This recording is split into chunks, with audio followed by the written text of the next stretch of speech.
Hello everyone, स्वागत है इस वीक का हमारे यूट्यूब चैनल में। आज के दिन में समांतर माध्य निकालना बहुत ही आसान तरीके से सीखेंगे। अगर आपको समांतर माध्य निकालना नहीं आता है तो इस वीडियो के माध्यम से मैं आप सभी को 100% गारंटी देता हूं कि आपको समांतर माध्य निकालने आ जाएगा। बशर्ते आप सभी वीडियो के अंत तक बने रहिएगा। और मैं आज की इस वीडियो में समांतर माध्य के जिस प्रश्न की बात करने वाला हूं, इस तरह का प्रश्न बोर्ड एग्जाम में कुल 6 अंकों में पूछा जाता है। ठीक है, तो चलिए अब हम बिना किसी लाग लपेट के समांतर माध्य निकालना बहुत ही आसान तरीके से सीखते हैं। जैसे कि हमारा क्वेश्चन दिया गया है, निम्नलिखित बारंबारता बंटन से माध्य ज्ञात कीजिए। जब भी आपको इस तरह का डाटा देकर माध्य निकालने के लिए बोले तो आपको क्या करना है, सबसे पहले तो आपको जो 4 कॉलम बना लेना है। हल में 4 कॉलम बनाना है। ठीक है, 4 कॉलम में पहला 2 कॉलम आपका वही रहेगा जो आपका प्रश्न में दिया गया है, प्राप्तांक और छात्रों की संख्या तो छात्रों की संख्या।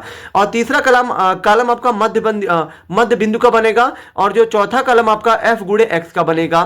तो यहां देखिए, सबसे पहले तो यहां पे हमारा प्राप्तांक में क्या दिया है, 0 से 10 दिया है। तो यहां पे आपको 0 से 10 लिख देना है। इसको हम लोग वर्ग अंतराल कहते हैं। जब यहां पे इस तरीके का संख्या लिख के देगा, 0 से 10, 10 से 20, ठीक है, इस तरीके का जो लिख के देता है इसको हम लोग वर्ग अंतराल कहते हैं। तो प्राप्तांक आपका वर्ग अंतराल के रूप में दिया गया है, 0 से 10, फिर यहाँ पे 10 से 20 दिया है, फिर यहाँ पे आपका 20 से 30 दिया है, फिर यहाँ पे आपका 30 से 40 दिया है, फिर आपका यहाँ पे 40 से 50 दिया है, फिर आपका यहाँ पे 50 से 60 दिया है, फिर आपका यहाँ पे 60 से 70 दिया है, फिर यहाँ पे आपका 70 से 80 दिया है। ठीक है, अब उसके बाद आपको छात्रों की संख्या भी वैसे ही लिख लेनी है जैसे दिया है। 12 दिया है तो 12 लिखिए, 7 दिया है तो 7 लिखिए, फिर 16 दिया है तो 16, फिर 12 दिया है तो 12, फिर 11 दिया है तो 11, फिर 7 दिया है तो 7, फिर 19 दिया है तो 19, फिर 16 दिया है तो 16। ठीक है, अब यहां पे आपको मध्य बिंदु कैसे निकालना है, तो मध्य बिंदु के लिए हमें करना कुछ नहीं होता है। बस आपको प्राप्तांकों को जो प्राप्तांक जो वर्ग अंतराल है ना, वर्ग अंतरालों को जोड़ के 2 से भाग दे देना है।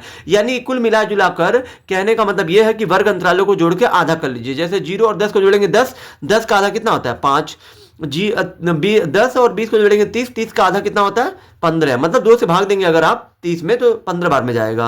अब आप देखिए, 20 और 30 को जोड़ेंगे 50, 50 का आधा मतलब 50 में 2 से भाग देंगे तो 25 आ जाएगा। इन दोनों को जोड़ेंगे तो कितना आएगा 70, 70 का आधा 35, फिर इन दोनों को जोड़ेंगे 90, 90 का आधा 45, फिर इन दोनों को जोड़ेंगे 110, 110 का आधा 55, फिर इन दोनों को जोड़ेंगे तो 130, 130 का आधा 65, फिर इन दोनों को जोड़ेंगे तो 150, 150 का आधा कितना होता है 75 होता है। ठीक है, अब यहां पे आपको क्या करना है, यहां पे अब आपको यहां पे f गुणे x करना है। f गुणे x का मतलब है ये आपका f का मान है, ये वाला आपका x का मान है, ये x है और ये f है, इन दोनों का गुणा कर लेना है।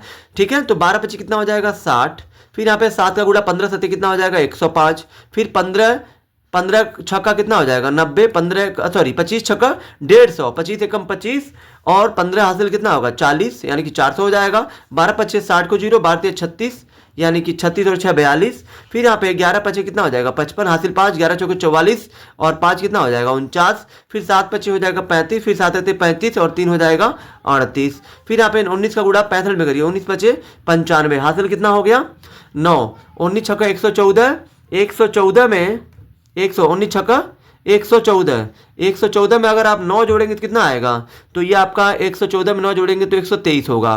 फिर 16 25 कितना हो जाएगा 80 को 0 हासिल हो गया कितना 8, 16 सत्ते कितना होता है 112, 112 में 8 जोड़ेंगे तो हो जाएगा 120, यानी कि इन दोनों का गुणा करेंगे इतना आएगा।